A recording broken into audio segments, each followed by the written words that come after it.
जय हिंद एवरीवन। आप सबका आपके यूट्यूब चैनल राष्ट्र सेवा पे स्वागत है। ऑलमोस्ट 6 दिन अब बचे हैं for the NDA and CDS examination. I hope सभी की तैयारी बहुत अच्छी चल रही होगी। एडमिट कार्ड्स यहाँ पे आउट हो चुके हैं। यूपीएससी की वेबसाइट पर जाके आप अपना ई एडमिट कार्ड डाउनलोड कर सकते हैं। आज हम अपनी स्टैटिक प्लेलिस्ट में एक और सेशन को डिस्कस करेंगे, that is important amendments. Important articles को हम ऑलरेडी डिस्कस कर चुके हैं। आप चैनल पे स्टैटिक प्लेलिस्ट पे जा सकते हैं। उसमें हमने सारे क्लासिकल डांस, यहाँ पे क्लासिकल लैंग्वेजेस, उसके बाद हमने यहाँ पर नेशनल पार्क, बायोस्फीयर रिजर्व्स, ठीक है, रैंक्स हो गई, कमांड्स हो गई, ये सब हम डिस्कस कर चुके हैं। आज हम डिस्कस करेंगे यहाँ पर इंपॉर्टेंट अमेंडमेंट्स पे, ठीक है। सबसे पहली स्लाइड मैंने यहाँ पर लैंग्वेज वाली डाली है बिकॉज 8th शेड्यूल में से ये तीनों के तीनों अमेंडमेंट बहुत बार यहाँ पे NDA and in the CDS examination में पूछे जाते हैं। सबसे पहले तो ये न्यूज में क्यों है अभी, बिकॉज बहुत सारी लैंग्वेजेस ने यहाँ पे डिमांड उठाई है एंड अपनी डिमांड गृह मंत्रालय, बिकॉज गृह मंत्रालय लैंग्वेज से रिलेटेड सारे कंसर्न्स को देखता है। Nodal ministry is ministry of home affairs. Ministry of home affairs के पास ऑलरेडी बहुत सारी लैंग्वेजेस के यहाँ पर प्रपोजल्स आए हैं कि उनको 8th शेड्यूल में ऐड किया जाए। I hope this is clear. तो 8th शेड्यूल में यहाँ पर इनिशियली हमारे पास 14 लैंग्वेजेस थी इनिशियली, एंड उसके बाद हम देखते हैं कि यहाँ पर 22 लैंग्वेजेस, बाद में ये लैंग्वेजेस इंक्रीज हुई एंड इट कम्स टू 22। कौन कौन सी है? असमी, बंगाली, गुजराती, हिंदी, कन्नड़, कश्मीरी, कोंकणी, मलयालम, मणिपुरी, मराठी, नेपाली, उड़िया, यहाँ पे, ठीक है। ये यहाँ पे पहले उड़िया, ठीक है, दिस इज वेरी इंपॉर्टेंट, जो नाम चेंज हुआ था उड़ीसा, ठीक है। Punjabi, Sanskrit, Sindhi, Tamil, Telugu, Urdu, Bodo, Santhali and Maithili and Dogri. अब इसमें से अगर मैं आपके पास कहूं तो इस बार क्लासिकल लैंग्वेजेस वाला टॉपिक भी बहुत इंपॉर्टेंट है। यहाँ पर हम स्टैटिक प्लेलिस्ट में आप देख सकते हैं, इसे ऑलरेडी डिस्कस कर चुके हैं बिकॉज क्लासिकल लैंग्वेज में भी यहाँ पे डिमांड्स उठी है कि यहाँ पे 7th क्लासिकल लैंग्वेज ऐड की जाए। एट प्रेजेंट हमारे पास 6 क्लासिकल लैंग्वेज हैं एंड 7th की अभी यहाँ पे डिमांड उठी थी। I hope this is clear. Marathi, tattoo is a Marathi one, यहाँ पे जिसकी डिमांड उठी थी कि क्लासिकल लैंग्वेज में यहाँ पे उनको ऐड किया जाए, ठीक है। तो 6 कौन सी हैं वो हम डिस्कस कर चुके हैं। ओके, अब इसमें से जो अमेंडमेंट है इस पे हर बार यहाँ पे मैं देखता हूँ कि एफकैट, सीडीएस, सीएपीएफ में से एक में पक्का क्वेश्चन आता है। सिंधी लैंग्वेज को यहाँ पे ऐड किया गया था by 21st constitutional amendment act 1967। Constitution में अमेंडमेंट कौन से आर्टिकल हमने पढ़ा है? Article 368 of the Indian constitution. यहाँ पे जो प्रोसीजर है हमने साउथ अफ्रीका के कॉन्स्टिट्यूशन से बोरो किया हुआ है। ओके, कोंकणी, मणिपुरी, नेपाली, इन तीनों को 71st अमेंडमेंट 1992 से ऐड किया गया, इंक्लूड किया गया। बोडो, डोगरी, मैथिली, संथली, इनको ऐड किया गया बाय 92nd अमेंडमेंट 2003, जो कि बाद में आया 2004 में एक्शन में, फोर्स में।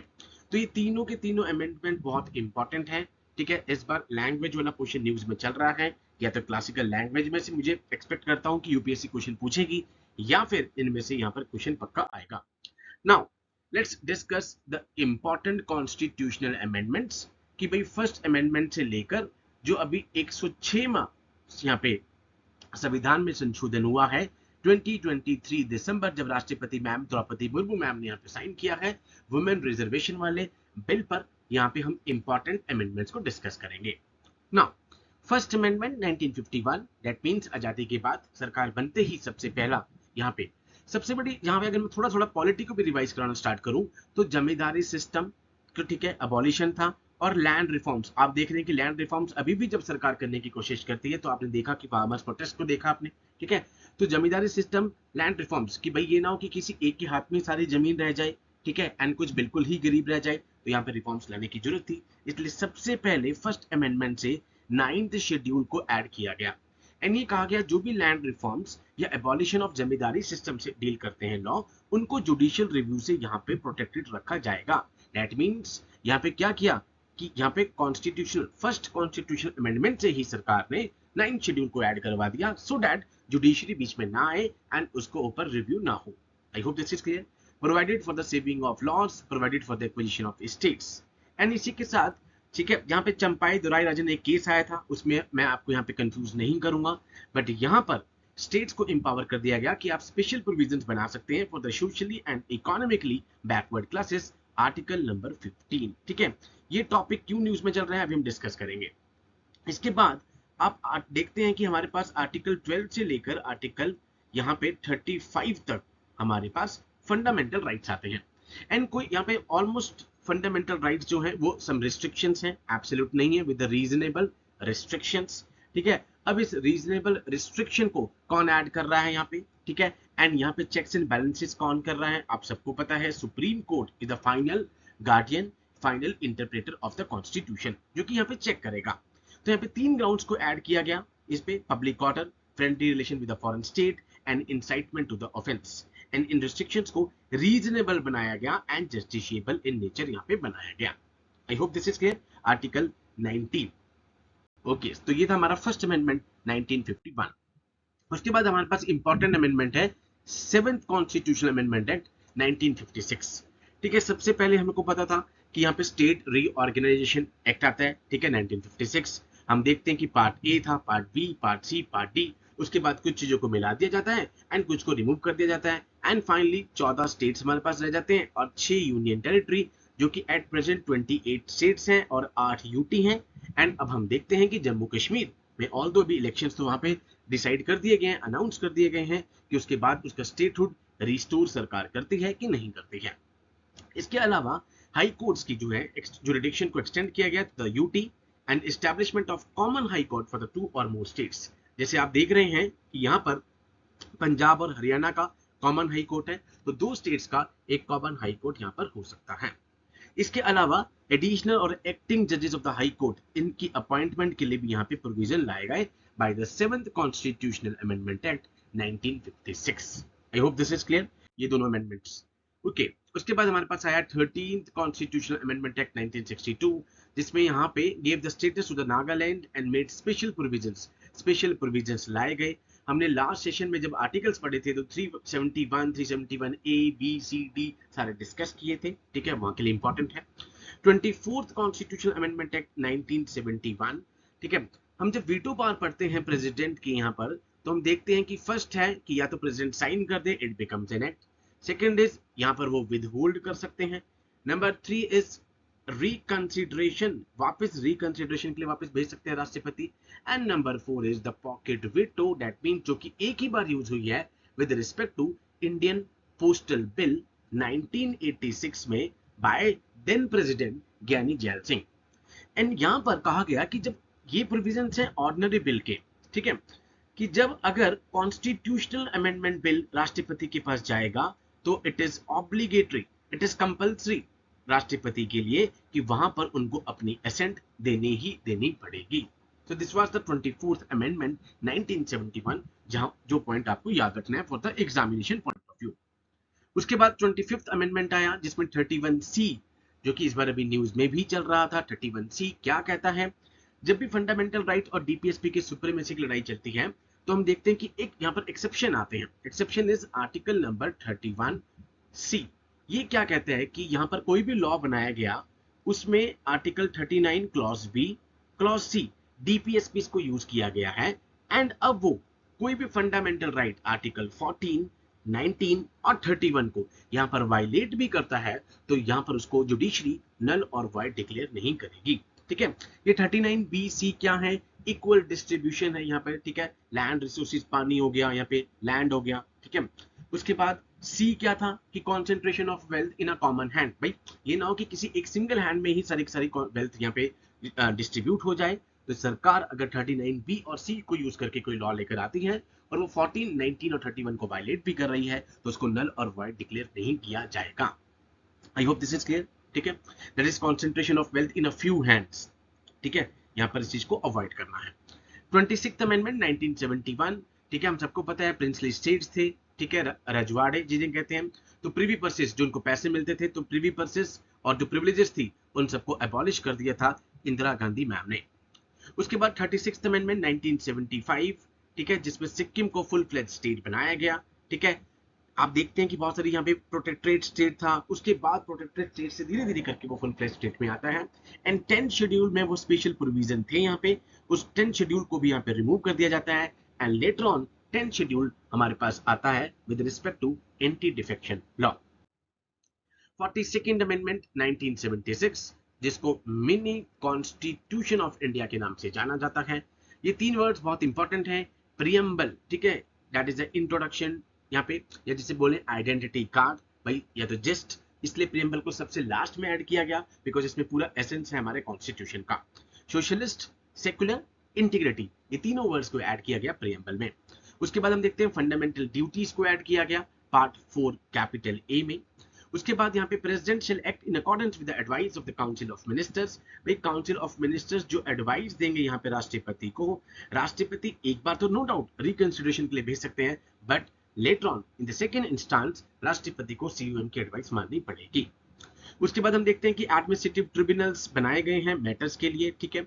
उसके बाद हम देखते हैं उस टाइम पे हम इमरजेंसी लगी थी, तो यहाँ पे maintenance of seats Lok Sabha assembly में 71 के सेंसस में टिल 2001, उसके बाद 25 साल के लिए दोबारा से यहाँ पे एक्सटेंड किया गया। इसलिए आप देखते हैं कि न्यू पार्लियामेंट बिल्डिंग भी हमारे पास आती है और अभी डिलिमिटेशन कमीशन न्यू तरीके से यहाँ पे सीट्स को डिस्ट्रीब्यूट करेगा। उसके बाद उस टाइम पे इमरजेंसी लगी थी, तो इसलिए लोकसभा और स्टेट असेंबलीज की जो टर्म थी वो 5 से 6 साल यहाँ पर कर दी गई थी। Okay, next is extension of one time duration, ये बढ़ गया था। ऑल इंडिया जुडिशियल सर्विस, जिसकी डिमांड अभी राष्ट्रपति मैम ने लास्ट ईयर भी उठाई थी, ठीक है, ऑल इंडिया जुडिशियल सर्विस की, ठीक है, ऑल तो अभी इंप्लीमेंट नहीं है। अभी एट प्रेजेंट हमारे पास ऑल इंडिया सर्विसेज 3 है, IAS Indian administrative service, IPS Indian police service and IFOS Indian forest service. ये 3 सर्विस हमारे पास अभी ऑल इंडिया सर्विसेज में आ रही हैं। ओके, हमने देखा कि फर्स्ट अमेंडमेंट के बाद ही राइट टू प्रॉपर्टी को एक लिमिटेड राइट बना दिया था एंड 9th शेड्यूल हमारे पास ऐड कर दिया गया था कि जुडिशियल रिव्यू से उसको यहाँ पे प्रोटेक्टेड रखा जाएगा। अब 3 तरह की इमरजेंसी हमारे पास आती है, article 352 national emergency, 356, 365 state emergency, राष्ट्रपति शासन, president rule, article 360 financial emergency जो कि अभी तक कभी भी नहीं लगी है, and national emergency at present अभी तक 3 बार ही यहां पर लगी है। Last time 1975 Indira Gandhi ma'am ने इनको इंपोज किया था। अब जो इंटरनल डिस्टर्बेंस वर्ड था जिसके कॉन्टेक्स्ट पर इमरजेंसी लगी थी, उसको यहाँ पे रिप्लेस कर दिया गया with the armed rebellion. Okay, second is यहाँ पे कहा जाता है कि इंदिरा गांधी मैम ने यहाँ पे कैबिनेट से भी नहीं पूछा, तो इसमें कहा गया कि रिटन रिकमेंडेशन चाहिए होगी कैबिनेट की। थर्ड, राइट टू प्रॉपर्टी जो कि पहले ही कर्टेल कर दिया गया था, उसको अब लीगल राइट बना दिया गया under article 300 capital A. And इसके अलावा हम देखते हैं कहा गया कि उस टाइम पे जब इमरजेंसी लगी थी तो मीसा एक्ट लगा के, maintenance of internal security act लगाकर यहाँ पर हेबस कॉर्पस को भी यहाँ पे क्या कर दिया गया था, हटा दिया गया था। Habeas corpus means to have the body of, भाई जो भी किसको पकड़ रहा है उसकी बॉडी आपको सामने लेके आनी पड़ेगी। उसके बाद जुडिशरी चेक करेगी लीगैलिटी को कि अगर ठीक तरीके से डिटेंशन की गई है तो जुडिशियल कस्टडी या पुलिस कस्टडी में भेजेगी, अदरवाइज उस पर्सन को यहाँ पर फ्री कर देगी।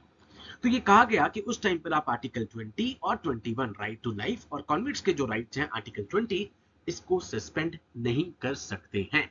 I hope this is clear. और ये हमने बोरो कहाँ किया था, जर्मन कॉन्स्टिट्यूशन से इसको यहाँ पे बोरो किया गया था। ओके, ये इस बार बहुत न्यूज में रहा बिकॉज हिमाचल प्रदेश में आप देखते हैं कि राज्यसभा के इलेक्शन के बाद यहाँ पे बहुत सारी चीजें चलती हैं डिफेक्शन से related.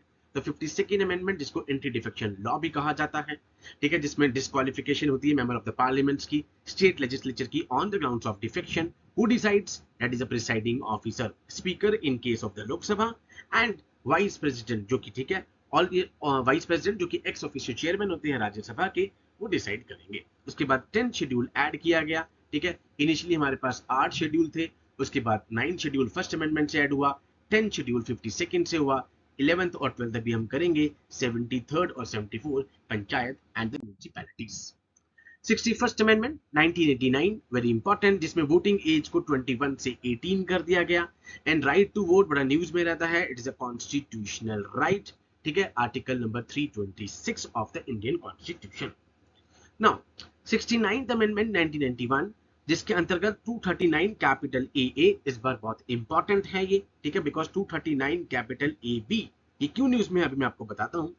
It made Delhi at the NCT special status जो दिल्ली का चल रहा था, जिसमें उसके 70 मेंबर असेंबलीज के होंगे और साउथ उसके काउंसिल ऑफ मिनिस्टर्स होंगे फॉर द दिल्ली। एंड इस बार जब मिस्टर केजरीवाल जो चीफ मिनिस्टर हैं दिल्ली की जब जेल में गए तो कहा गया वहां पे इमरजेंसी लगाई जाए, तो वहां पर इमरजेंसी आर्टिकल 356 यूज करके नहीं लगाई जा सकती because 356 is applicable only on the states. इसलिए वहां पर 239 कैपिटल ए बी करके ही यहाँ पे लगाई जा सकती है।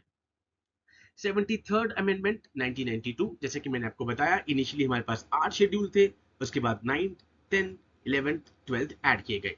तो 9 से यहाँ पे पार्ट 9 ऐड किया गया and Panchayati Raj institutions 11th schedule यहाँ पर ऐड किया गया। सबसे पहले नागौर डिस्ट्रिक्ट राजस्थान, जहां से पंचायती राज स्टार्ट हुआ है। ठीक है, 3 टायर सिस्टम यहाँ पर होता है। अगर 20 लाख से पॉपुलेशन कम है तो मिडिल लेवल ब्लॉक लेवल पर पंचायत नहीं होती है। ये कुछ फैक्ट्स आपको पता होने चाहिए। 74th, ठीक है, जिसमें urban local bodies, municipalities, municipal council, corporation, ये सब है। पार्ट 9 कैपिटल ए, सबसे पहले दैट इज द मद्रास, जहां पर म्यूनिसिपैलिटीज आती हैं। ओके, 86th अमेंडमेंट 2002, जिसमें आर्टिकल 21 कैपिटल ए ऐड किया गया कि 6 to 14 ईयर के जो बच्चे हैं उनको यहाँ पर फ्री और कंपलसरी एजुकेशन दी जाएगी। एंड इसी के साथ 51A, जिसमें फंडामेंटल ड्यूटीज हमारे पास आती हैं, उसमें के वाली ड्यूटी एक और ऐड की गई 51 capital A, that is sub clause A, जिसमें सेम बात रखी गई कि 6 से 14 ईयर्स के एज के बच्चों को फ्री यहाँ पर एजुकेशन दी जाएगी।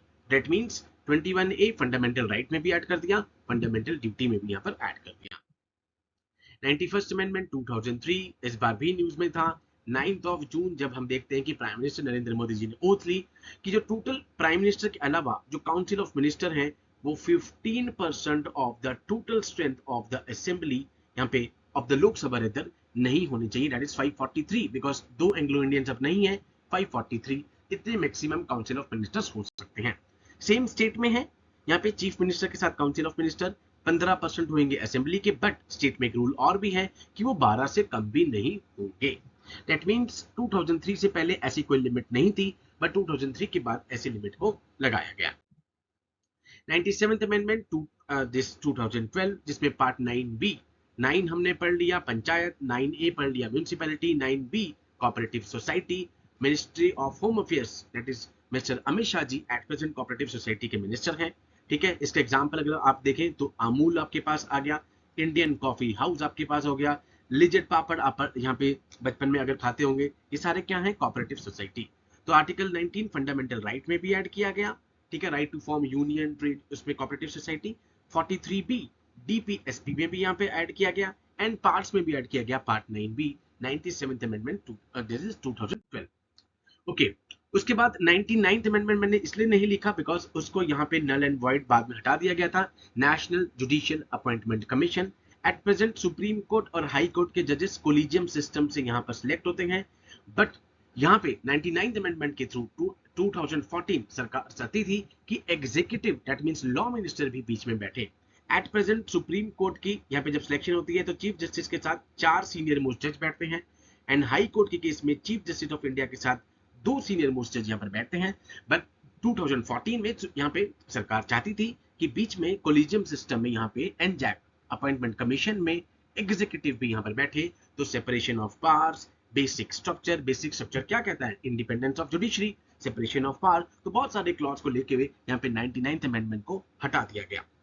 उसके बाद 100th अमेंडमेंट आता है, लैंड बाउंड्री एग्रीमेंट, जब यहाँ पे इनक्लेव्स एक्सचेंज हुए। ठीक है, यहाँ पे 100th अमेंडमेंट 2015। उसके बाद 101st अमेंडमेंट आया, जिसमें जीएसटी लेकर आया गया सरकार 1 जुलाई 2017। यहाँ पे कॉन्स्टिट्यूशनल बॉडी बनाई गई, that is a GST council, इस बार न्यूज में भी चल रही है। 279 कैपिटल ए, इस बार यूपीएससी में क्वेश्चन भी पूछा गया। सीडीएस में रहकर बहुत डीप में क्वेश्चन पूछा गया कि कौन से आइटम्स अभी जीएसटी से एक्सक्लूडेड है, इस तरह का क्वेश्चन डीप भी पूछा जा सकता है। And it is a constitutional body, GST council. 102nd amendment, अभी तक हमारे पास पता था कि 338 नेशनल कमीशन फॉर एससी है, article 338 capital A national commission for ST है। फिर बी, जो कि पहले एक स्टैट्यूटरी बॉडी थी, स्टैट्यूटरी बॉडी मतलब जो स्टैट्यूट से बनी है, उसके बाद 2018 में नेशनल कमीशन 338 बी, इसको एक कॉन्स्टिट्यूशनल बॉडी बना दिया जाता है। ओके, उसके बाद 103rd अमेंडमेंट 2019, जब इकोनॉमिकली वीकर सेक्शन लाया गया, यहीं पे क्रीमी लेयर कॉन्सेप्ट जो भी न्यूज में चल रहा है आपसे पूछा जा सकता है। ठीक है, इस बार ठीक है 8 लाख की लिमिट आपको पता हो, एंड रामनंदन कमेटी जिसने यहाँ पे सबसे पहले प्रपोजल किया था क्रीमी लेयर का concept, economically weaker section. 104th amendment 2020, जिसमें आपको पता है कि 10-10 साल के रिजर्वेशन जो सीट्स है एससी और एसटी के लिए, यहाँ पे इनको बढ़ाया जाता है only in the Lok Sabha in the Rajya Sabha there is no reservation, and in the state assemblies. Okay, 101st Constitutional Amendment Act 2021, जो पहले 338B था, यहाँ पे पावर्स को सेंटर के पास ला दिया गया था। अब इस अमेंडमेंट के थ्रू दोबारा से रिस्टोर कर दी जाती है पावर स्टेट गवर्नमेंट की और यूटी की कि वो आइडेंटिफाई करेंगे socially and educationally backward classes को। ठीक है, इस पावर को रिस्टोर कर दिया जाता है। एंड इस अमेंडमेंट के through 338B, 342A, 366 of the Indian constitution को भी अमेंडमेंट किया जाता है। ये लेटेस्ट है, लास्ट ईयर आपने देखा न्यू पार्लियामेंट की बिल्डिंग बनते ही सबसे पहला बिल यही पास हुआ, जिसमें 1/3 सीट को रिजर्व किया गया है लोकसभा में, स्टेट असेंबलीज में और दिल्ली में for the SC and ST including SC and ST। ठीक है, फॉर द वुमेन 1/3 सीट्स को रिजर्व किया जाएगा। इसमें क्लॉज ऐड किया गया, जिस बार पेपर में यूपीएससी में सिविल सर्विस में भी पूछा गया, सनसेट क्लॉज, कि भाई ये क्लॉज क्या कहता है कि जो रिजर्वेशन है वो 15 साल के लिए रहेगा from the commencement of act. अभी ये इंप्लीमेंट नहीं हुआ है क्योंकि बिकॉज इससे पहले डिलिमिटेशन कमीशन आएगा। डिलिमिटेशन कमीशन को डेटा चाहिए तो उससे पहले सेंसस आएगा, इसलिए अभी वेट की जा रही है, उसके बाद ही इसको इंप्लीमेंट किया जाएगा। Done. It specify this reservation will come after the delimitation is undertaken. भाई डिलिमिटेशन कब होगी? जब हमें ये पता होगा कि सेंसस की फिगर क्या है। तो सेंसस की फिगर अभी आनी है, उसके बाद ही डिलिमिटेशन कमीशन अपनी रिपोर्ट देगा एंड उसके बाद सीट्स को रिजर्व किया जाएगा। That is 1/3 seats will be reserve for the women Lok Sabha में, स्टेट असेंबलीज में एंड एनसीटी दिल्ली में, कॉमा इंक्लूडिंग जो SC और ST के लिए रिजर्व है। I hope this is clear. तो ये बिल्कुल लेटेस्ट अमेंडमेंट था। ठीक है, तो हमने 1950 से लेकर अभी तक 2024 तक यहाँ पे जो आज का दिन है, आज तो जन्माष्टमी भी है, हैप्पी जन्माष्टमी टू ऑल। ठीक है, तो 26 अगस्त तक के सारे जितने भी इंपॉर्टेंट अमेंडमेंट्स हम डिस्कस कर लिए। अब हमने national park, biosphere reserves, tiger reserves, ठीक है, ये सब डिस्कस कर लिया है। उसके बाद हमने अभी हमें एक रामसर साइट्स, ऑल्दो मैंने उसको शॉर्ट्स के थ्रू बता दिया है, 85 हो गई हैं, सारी कमांड्स कर ली हैं, सारी रैंक्स कर ली हैं हमने डिस्कस। ठीक है, इंपॉर्टेंट आर्टिकल्स कर लिए हमने, सोर्सेज कर लिए हैं, किस किस कंट्री से कौन कौन सा हमने कॉन्स्टिट्यूशन का फीचर लिया है। ठीक है, आज हमने यहाँ पे इंपॉर्टेंट अमेंडमेंट्स को भी डिस्कस कर लिया है। ठीक है, तो स्टैटिक प्लेलिस्ट में अगर आप जाएंगे तो हमने क्लासिकल डांसेस डिस्कस कर लिए हैं। ठीक है, क्लासिकल सॉन्ग्स कर लिए हैं हमने, क्लासिकल लैंग्वेजेस हमने डिस्कस कर लिए हैं, वर्ल्ड हेरिटेज साइट्स डिस्कस कर ली हैं बिकॉज 43rd इस बार ऐड हुई है। ठीक है, पेपर में पूछा जा सकता है। इंटेंजिबल साइट्स जो हैं जिसमें यहाँ पे, ठीक है, कहते हैं गुजरात का यहाँ पे ऐड किया गया था, लेटेस्ट एडिशन जो था हमारे पास कहाँ से था, गुजरात से, हमने वो डिस्कस कर लिया है। तो स्टैटिक प्लेलिस्ट में अगर आप जाएंगे तो बहुत सारी चीजें हमने यहाँ पे डिस्कस कर ली हैं। इसके अलावा पूरा हफ्ता आपके पास है, तो प्लीज आप करंट अफेयर्स देखिए। करंट अफेयर्स के सारे सोर्स PIB सरकार से लिए गए हैं। इसके अलावा आप रोज शॉर्ट्स को पक्का देखिए, क्योंकि शॉर्ट्स के थ्रू हमने सारे करंट अफेयर्स को यहाँ पे डिस्कस कर दिया है। बिकॉज आजकल हम देखते हैं कि एस्पिरेंट्स पूरी वीडियो नहीं देखना चाहते, वो चाहते हैं कि शॉर्ट्स के थ्रू हमें जल्दी चीजें पता लग जाएं। अगर आप राष्ट्रीय सेवा पे शॉर्ट्स देखेंगे तो आपको 1 मिनट के अंदर बहुत सारी यूजफुल इंफॉर्मेशन मिलेगी जो एग्जाम के लिए इंपॉर्टेंट है। So again happy Janmashtami to all. And ये पूरे हफ्ते नो एंजाइटी, जस्ट काम रहिए। ठीक है, मैं जैसे मैं अपने एक्सपीरियंस को बताता हूँ, हैव अ डार्क चॉकलेट, ठीक है, and revise revise and revise. इसके अलावा कोई भी यहाँ पे तरीका नहीं है, पूरे हफ्ते में रिवाइज कीजिए अच्छे से। So with these words I conclude my today session. Jai Hind to all, take care.